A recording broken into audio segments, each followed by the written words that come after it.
Hey everyone, Emily Reheal here with a little Samhain Gateway transmission for you from a session that I just received for myself. This is a Beyond Quantum Healing or BQH session, which is a quantum healing modality that I am a facilitator of. It is an energy healing, sort of light hypnosis based practice that can bring you anywhere. It's difficult to explain because every session is so completely different. And at the beginning, you set an intention when you're receiving a session, and that helps determine what happens during your session. So I just want to share this because this is an extra potent feeling Samhain gateway, to me at least. I feel that the veil has never been thinner and the ancestors are very present and making themselves very well known right now. I have opened myself to this for years, so that could be why I'm feeling that way. But please let me know if you are as well. I think that I've heard a few others say this as well. I think this is like an extra potent gateway, and part of that might be just where we're at in our ascension process, or which is like a very intense moment, as you may have noticed. Or could be something else. Let me know what you think if you have thoughts on that. So I'm just going to go right into it and share my little story here about my session from 2 days ago. So my intention was to connect more deeply with my ancestors, both blood and energetic. I wanted to commune with them, to help them if they needed any help that I could give them, and to ask them for assistance and support with the current and fast approaching worldwide events, this big peak of ascension we are navigating currently. I landed on a riverbank. There were a few people there who looked like they had just stepped out of an old-time photograph. The people were in black and white. Well, it was kind of more of a sienna tone, like browns, just dull shades, but the landscape was full of color. The people were surviving, just chopping wood and carrying water. I was kind of an outside visitor, wearing a long dress just to blend in. I recognized one of the old-timey photo women. I think she was an ancestor of mine from a few hundred years back. We looked each other in the eyes. She didn't know who I was. I told her that I come in peace, and I'm here to explore my ancestry. I watched her soften up and let her guard down, and she began to turn more colorful. She welcomed me to the river and the village.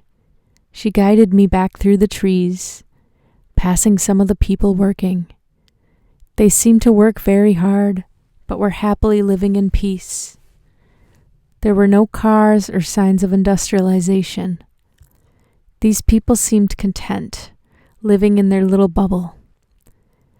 They didn't know much at all about the wide world that existed outside of them. They didn't know humanity's potential. The term short-sighted kept coming to mind. These people were living in a spiritually liminal space. They had lost their interest and connection with the old ways, that earth-based spirituality, and were about to be Christianized and controlled soon, although they didn't realize that. Because of their disconnect with Source, they were susceptible to colonization. The facilitator asked if there was a priest or priestess that I could talk to in the village.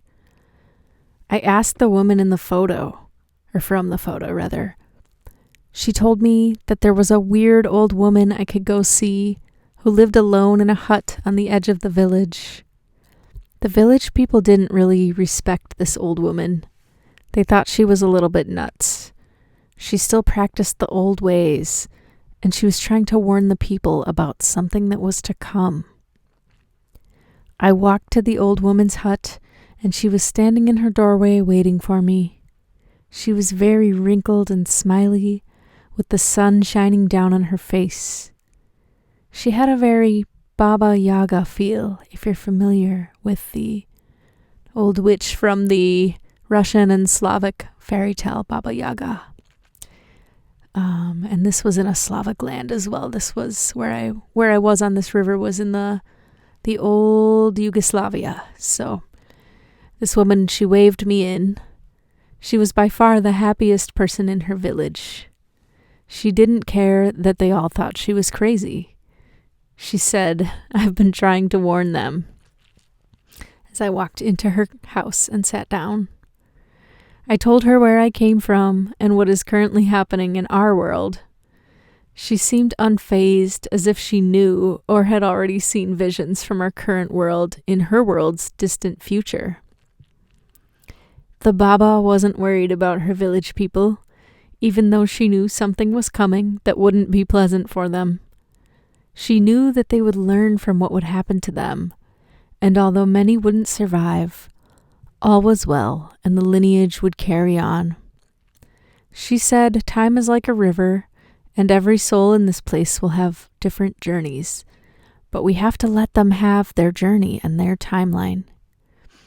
I realized that I shared her feelings, even though I was not necessarily trying to warn people around me with my words the way she was. In our current world, many people have the short-sighted view that is, we are going to get back to normal. And I had so badly wished that everyone could just wake up and realize that the box we have been living in is a matrix of control. The Baba told me that she lived in a smaller, more primitive version of my world. She said, "There is only one of me here, and you have many, like you. But I don't feel alone because I have Creator, the water spirits and elementals, and all of the angelic realm, and Rudolph Steiner." Apparently, she didn't know him physically. He was not in the same area, and it wasn't even the same time period that he was living in, but they connect to the same star or star system, and it's like an antenna. They both receive the same information or very similar information. And if you don't know about him, he left an amazing body of work, biodynamic farming, Waldorf schools being some of them, but he was very, very cosmic. And so anyway, this woman, the Baba, her work in the world is the inward feminine reflection of his body of work, which is masculine in that it is tangible and widely known and still practiced today, although the nature of his work is very balanced, masculine and feminine. And then I said to the facilitator, I think Nikola Tesla is connected somehow as well to these two people, but I'm not sure how. I don't think he's born yet either, but when he is, it will be in this same part of the world. The facilitator then asked if I would like to leap forward in time and talk to Tesla. I replied that I would love to talk to him, but I didn't know if he wanted to talk to us. There was a pause, and the facilitator and I both began to feel him, and I began to see him as well. We felt time open up, and he appeared in a burst of light and was sitting at the table with the Baba and I. I started to laugh, and I said, I remember hearing that Tesla didn't eat very much, and that he thought most people ate way too much food. And the woman offered us both some soup. The Baba did, and I was like, yeah, give me some soup. And Tesla was like, nah, I'm good. Nikola Tesla is somewhat of an ascended master, I learned, and he's very willing and able to help humanity at this time, if we ask him and call him in. His presence is felt by a lot of people in the world currently, who regard him as this, or even as a guide to him. His energy is loved and somewhat needed by many of us, and that is why he's so popular right now. He started laughing when I asked him how he felt about a car being named after him, or about his name being kind of exploited. And he told me that always seems to happen when someone comes to help, more so after they die, although they may not have been treated well by everyone when they were alive, or by very many people at all. The same thing happened to Jesus and others. He said that he could be of service to us should anything happen in the coming months with power, electricity, the grid, fossil fuels, etc. The transfer of energy, the reset, the transfer of power that is currently underway. He said the transition of the type of energy we use on Earth in our current time is being manipulated in a way that could leave us, quote unquote, powerless in more ways than one. Of course, that is not certain, but the powers that were may threaten us with things like, if you don't do what you're told, we will cut you off from power. And again, I'm not saying that this is going to happen. He wasn't saying that's going to happen.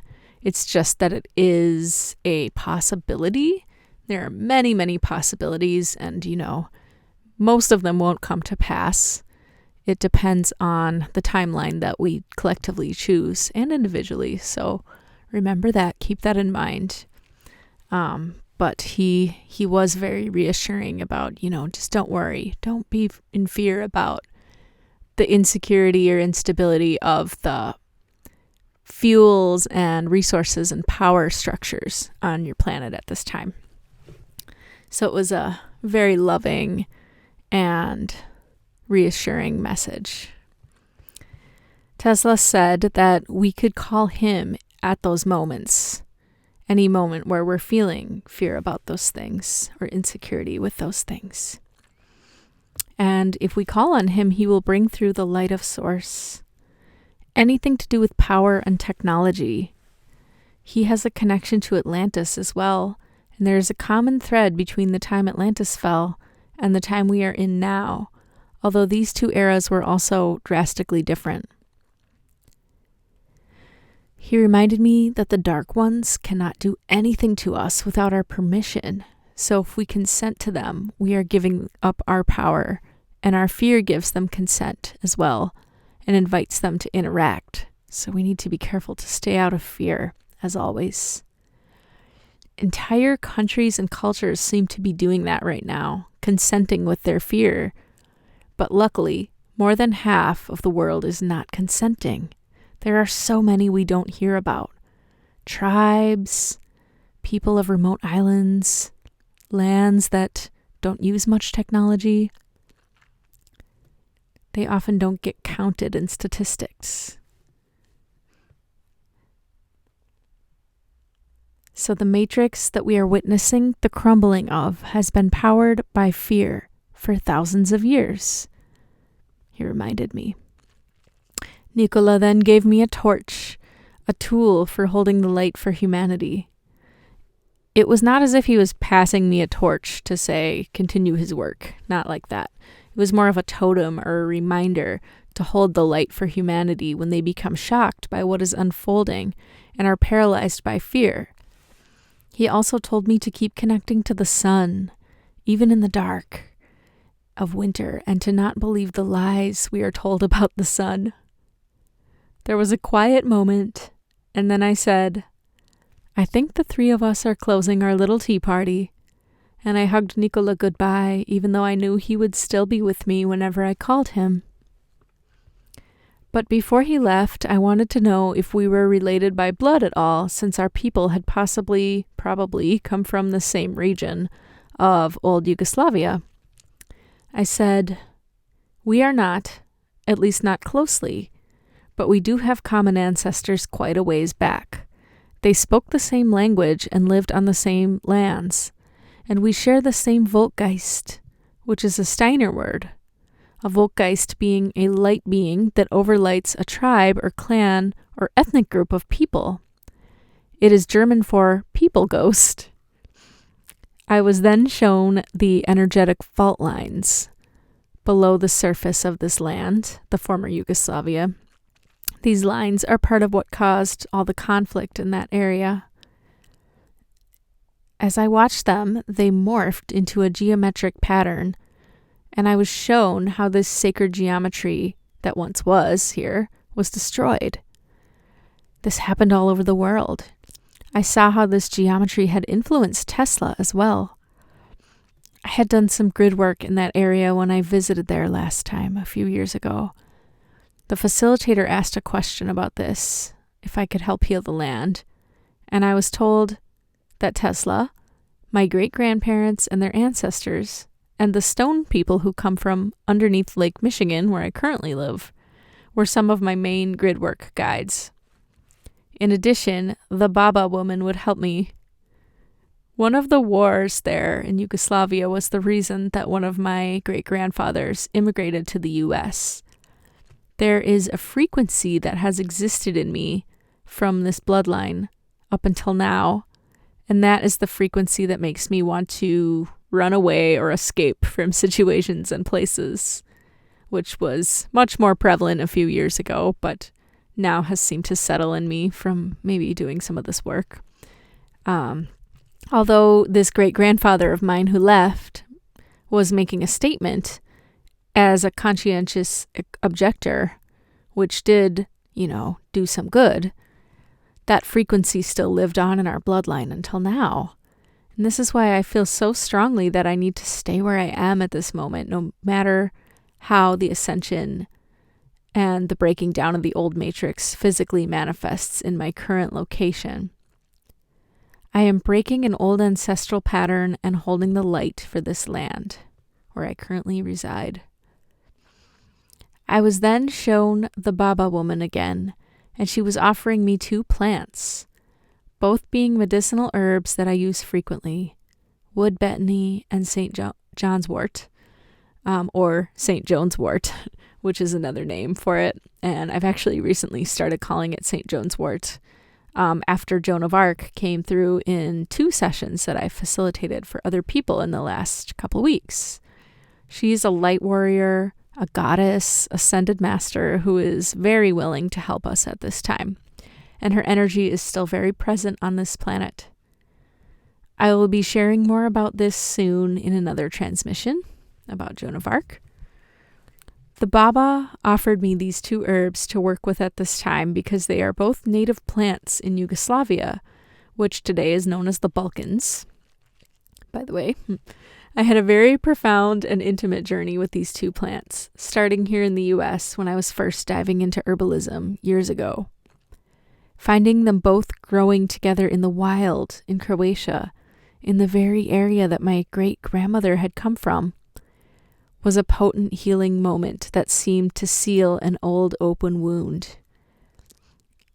It brought a lot of things full circle.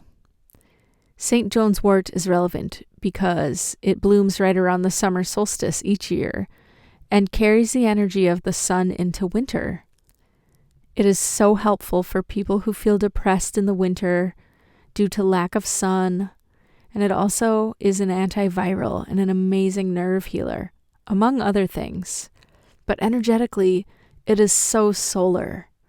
Wood betony is a more feminine, soft plant ally with magenta flowers. It is super grounding, but also helps one reach toward the heavens. And I am finding that she's an amazing ascension tool for this reason, wood betony is, and she helps us connect with ETs and our ET DNA as well. I have some wood betony essence available if anyone would like. You may reach out by email for a custom blend or the essence by itself. The Baba reminded me to just keep connecting to Source multiple times daily through the coming storms and the winter, and to connect with her, with Tesla, with my ancestors, and all of my other guides. She told me that is where the people of the village went wrong. She said, people forget the magic that lives in their lineage, but it can always be remembered because it lives on in their bones and blood. Some will be born remembering, But it is best of all not to forget and to pass down the stories and keep the wisdom alive. And then she said, the people of this village are about to get Christianized. Don't let the next form of that, which is not religious or spiritual in nature, take over your people and your lineage. Don't let them fall into the trap that is opening up before them right now, full of attractive bait. She said, the plants are helping so much. All of the plants in the world right now are holding the light along with all of nature. Then the Baba took me farther back in time through the rocks of this land. We were in the same location, but everything was geometric and crystallized, pulsing with light and energy. I could feel the aliveness and the vibrancy of the planet. This was what it felt like to be on the planet before there was any manipulation or matrix. It was one big beaming crystal, the whole planet. I saw fractals and spirals and had the thought of Tesla's free energy coming in. We needed to be able to access this ancient crystalline grid in order to have free energy. This crystalline grid is re-emerging at this time, a little more each day as the old false matrix crumbles. Things are a mess on the surface, but so many beings are helping with this process, including light workers in human form at this time. She said, just let it crumble and don't worry about it. It's going to be scary for a lot of people, but don't worry. Just keep the faith and hold the light. The biggest things are coming soon, but don't worry about it. There's nothing to fear. The most chaotic thing about this process is people's fear. What we have seen so far is nothing, but please do not fear and do not panic. For many, it will look like things are getting better. These people are holding on to the old normal. They want things back the way they were. But please know that this is all well and good, and things will soon be better than you have ever known. The earth will someday feel this alive again. The aliveness that you feel coming from the earth now, in your most tuned in moments in nature, is nothing compared to what it will feel like when this process is complete. People have been living in a box, a snow globe, just like those village people. The village people didn't realize this until it was too late, but your people will awaken. All will be revealed. Those who want the old normal back do not realize that there is a much better world awaiting them. They can't hear the whispers of their soul or the light because they are so attached to their old normal and they are in so much fear. Just guide them through it with your frequency. Do not bother with many words. Just hold the light and keep calling in all the helper beings. Do not lose faith or hope.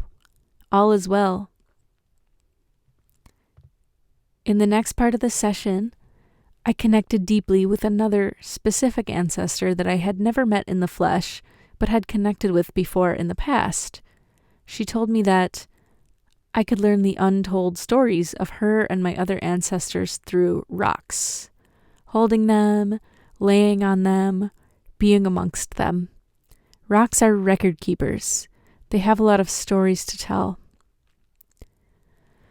This particular ancestor had come from a village not far from Tesla's village, and they had come to the US around the same time. At this point in the session, Tesla came back in and helped me dissolve some of the dense energy in my lineage with an energetic version of the Tesla coil. They both told me to call in the volkgeist, so I did, and at that moment the sun began shining directly on me in the room I was in. The facilitator said that my face was just a white spot on his screen, so we were doing this over Zoom. It felt so warm, the sun did, and the volkgeist as well. They felt so warm and had such a loving presence. I saw all of the volkgeists of every culture and every tribe in the world holding hands surrounding the earth. They told me that they were so happy that so many people are doing ancestral healing work right now. They said the reason it's so popular right now is that it is time. They have been whispering in our ears and hearts, we all need to do this now so we can go to the next level and move up out of this density. This work is very easy to do at this time because everything that needs to be healed is surfacing, and there is so much help available. We are ascending very quickly, and the window of time to do this work is actually rather small, although the connection with our ancestors will get stronger and stronger as we ascend. The facilitator asked, so all of our tribal angels are getting together and doing the necessary work from the other side, and our job as humans is to open ourselves up to that? And I said yes, and to be conduits to that. Some of our ancestral work has been guided by them even if we didn't realize it. We can do even more of this work more efficiently by connecting with these tribal angels. I had asked on my list of questions for the session who this Arctic woman was who I often see in my journeying with the ancestors. She really doesn't look like someone from my bloodline, but I see her smiling face often when I'm intentionally connecting with my bloodline. The facilitator asked the question, and I answered that she is not necessarily someone I'm physically related to, but she is a spirit of the north and of winter, like an archetype for keeping joy and sunshine alive in cold or harsh times. She is part of the reason I have had the instinct to do some extra preparing for the coming winter this year. It's an internal ancestral drive to take care of my tribe and survive the winter. I said, you may have noticed that there is currently an agenda to make people who prepare look like idiots, since we are used to having everything a click away or down at the store. But it is not a conspiracy to prepare for a season that comes every year, and some years are worse than others. Anything can happen. The facilitator said, it's a pretty new thing to have a consistent food supply all of the time, and we can't necessarily count on this to hold up. I said, yes, there is much talk of this right now. It's another one of the changes that we will need to be made in this ascension, the way we get our food. But there's nothing to fear here either, while we work from one system to the next. Do not give consent. Do not feed the fear. In some ways, people are also feeding this quote-unquote shortage by hoarding out of fear and buying up everything in the stores. There is a balance when it comes to preparing, as well as everything else. Most of the people whose ancestors came from cold climates have this natural instinct in them to prepare for winter. We've gotten used to ignoring it. A lot of us have. Many people back in our ancestors' days didn't survive the long, harsh winters of the past before the food and fuel supply was always consistent. And that is why many of us have this drive. The facilitator asked if any other ancestors wanted to come through. After a pause, I saw all of the ascended masters' faces in the sky, just holding the light for humanity and saying, we're all here. And don't forget to invite us to into your homes. We will help keep your homes warmer and help you to hold the light for others. Remember that we can only help if you ask. But we want to, and that's what we're here for. The facilitator mentioned, and we had a little conversation about the ascended masters. And the gods and goddesses, and how they fully understood what it was like to be human. So they were such amazing helpers to us at this time. And they're here with such love and commitment to our ascension and to helping us. They're very connected to Earth and have been here a long time. People have worked with them for ages. They know what it's like to be down here in a body. So they're super great helpers, and the ETs and the others are too, but particularly right now, we've both been really feeling the presence of these ascended human masters who are, well beyond human at this point, but have been exactly where we are.